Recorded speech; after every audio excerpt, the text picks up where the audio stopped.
Hola, mi nombre es Sandra Evelyn Huerta Soriano. Soy la responsable de la asignatura de Pedagogía Experimental 2.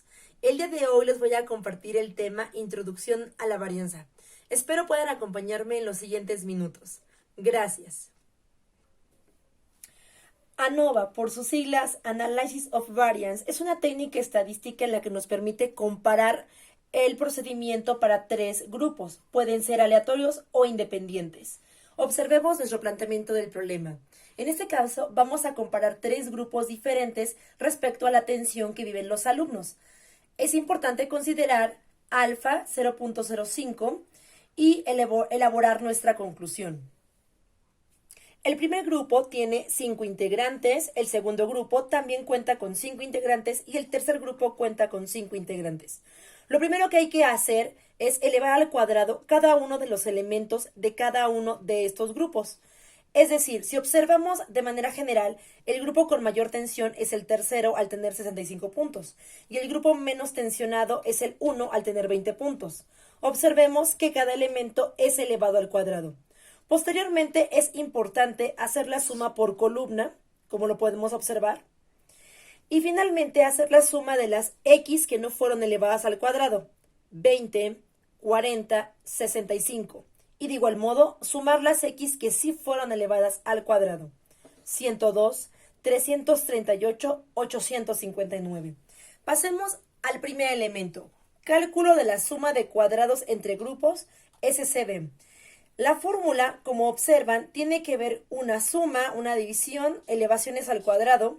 Estos puntos suspensivos se refieren a que puede continuar a más grupos, solo usaremos 3 en este caso, y por supuesto la última parte que es una resta.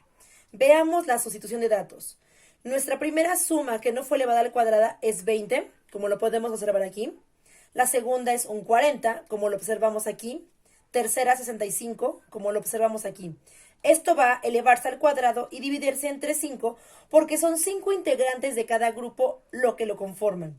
Después hacemos nuestra resta donde observamos 125 que es la suma de las x no elevadas al cuadrado y nuestro número 15 que es la suma total de los integrantes. Por los tres grupos son 15 personas. Hacemos nuestras elevaciones, hacemos nuestras divisiones. Podemos observar también aquí la elevación al cuadrado, nuestra división, hacemos la suma final, nuestra resta final, y el resultado es 203.333. El segundo elemento es el cálculo de la suma de cuadrados intragrupos. Observemos que la fórmula es muy parecida. La diferencia es que la suma inicial, que después es una resta, en realidad es justamente la diferencia de la otra fórmula. Observemos la sustitución de datos. El 1299 es justamente la suma de las x elevadas al cuadrado. Después, nuevamente observamos nuestras x que no fueron elevadas, 20, 40 y 65, con la división de 5 en cada caso, porque son 5 integrantes. Por lo que ahora hay que hacer solamente nuestras operaciones. Elevar al cuadrado, y luego hacer nuestras divisiones, para que finalmente hagamos ahora sí la resta, 1299 menos 1245. SCW es igual a 54. Veamos la tercera parte, cálculo de la suma total de cuadrados.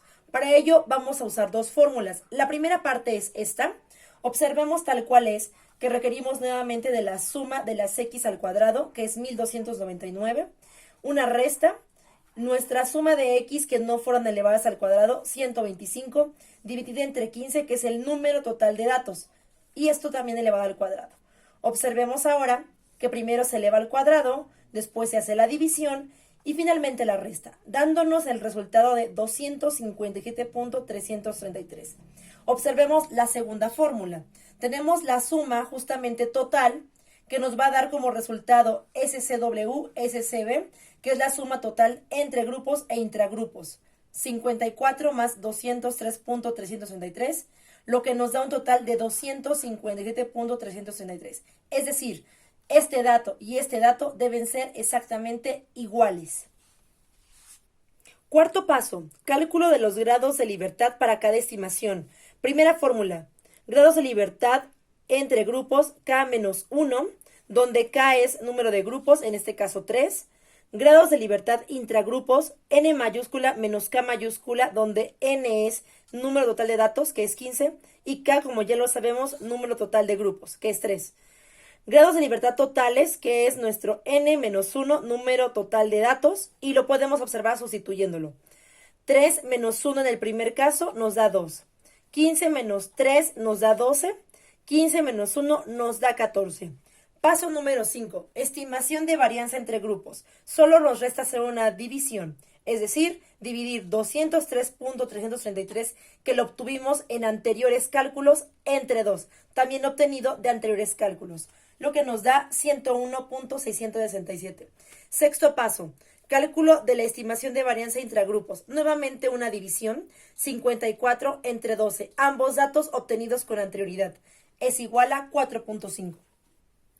Número 7. Cálculo de F obtenida. Para ello hay que hacer una división, en este caso, entre SB cuadrada y SW cuadrada, datos que ya obtuvimos anteriormente. Es una división y el resultado es 22.59. Segunda obtención, F crítica. En este caso hay que usar una tabla para ubicar dónde tener el 3.88. Recuerdan que sacamos los grados de libertad, tanto intragrupos como entre grupos, que es 2 y 12. La primera es nuestro numerador y la segunda es nuestro denominador. De tal modo que el número 2 es la segunda columna y el 12 es el renglón 12. Nos da 3.89 o 3.88 en este caso. Para elaborar conclusiones, tenemos que desarrollar nuestras dos hipótesis. Si F obtenida es mayor o igual que F crítica, rechazamos hipótesis nula, aceptamos hipótesis alterna. Si F obtenida es menor a F crítica, aceptamos hipótesis nula y rechazamos hipótesis alterna. Observemos este caso. Nuestra F obtenida fue de 22.59 y la F crítica es 3.89, por lo que la obtenida fue mayor que la crítica. Así que, en este caso, vamos a aceptar la hipótesis alterna. En este caso, tenemos que los tres grupos manifiestan niveles de tensión diferentes. Eso es todo por hoy. Les agradezco mucho su atención. Hasta la próxima.